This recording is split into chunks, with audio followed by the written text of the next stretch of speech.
हमारे कांग्रेसी भाई जो बड़े अनपढ़ बन करके घूम रहे हैं, वो तमाम तरीके की बात आपके बीच में कर रहे हैं। वो महंगाई की बात करते हैं। मैं चाहूंगा मेरे पत्रकार भाई मेरी बातों को जरा नोट कर लें, और जो लोग महंगाई की बात करते हैं उनको ध्यान में रखना चाहिए कि India is the fastest growing economy in the world. दुनिया की सबसे तीव्र गति से चलने वाली अर्थव्यवस्था और जीडीपी ग्रोथ की है तो वो भारत है।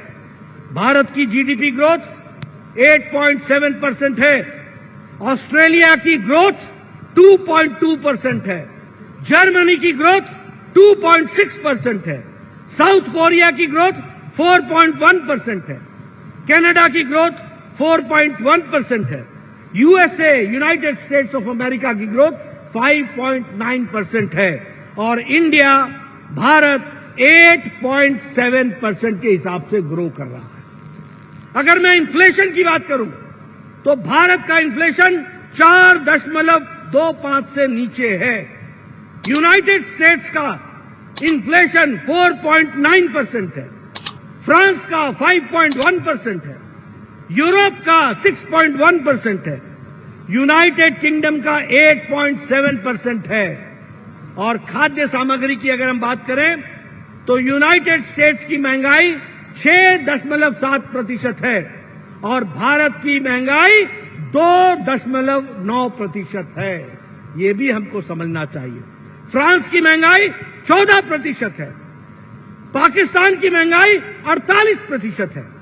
इसलिए अगर हम महंगाई की बात करें, ग्रोथ रेट की बात करें, विकास की बात करें तो भारत का कोई मुकाबला नहीं है। भारत की महंगाई सबसे कम है और भारत की ग्रोथ सबसे आगे तीव्र गति से चल रही है। यह भी हमको ध्यान में रखना चाहिए।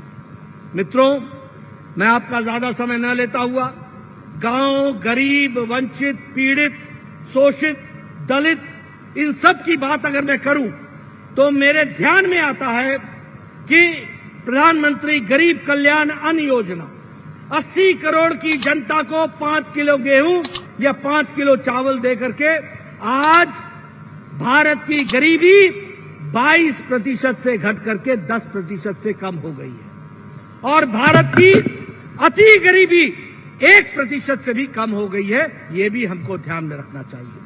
अगर हम बात करें जल जीवन मिशन की तो आज 9 करोड़ घरों में जल पहुंचाया गया है और 33 लाख घरों में असम में जल पहुंचाया गया है। अगर हम किसान सम्मान निधि की बात करें तो 10 करोड़ 78 लाख लोगों को, किसानों को किसान सम्मान निधि दी गई है, तो असम में 11 लाख लोगों को यह किसान सम्मान निधि दी गई है। अगर हम पॉवर्टी की मैंने बात की, आपके सामने मैंने कहा कि किस तरीके से गरीबी और अति गरीबी को कम किया गया है, वो भी हमारे सामने आता है। दुनिया में भारत की छवि को देखें। आज भारत G7 में बुलाया जाता है, आज भारत G20 का अध्यक्षता कर रहा है और यहां गुवाहाटी में भी G20 की आपने मीटिंग की। मुझे पता लगा कि अरुणाचल प्रदेश में C20 की मीटिंग हुई है। यह बताता है कि बदलते भारत की तस्वीर।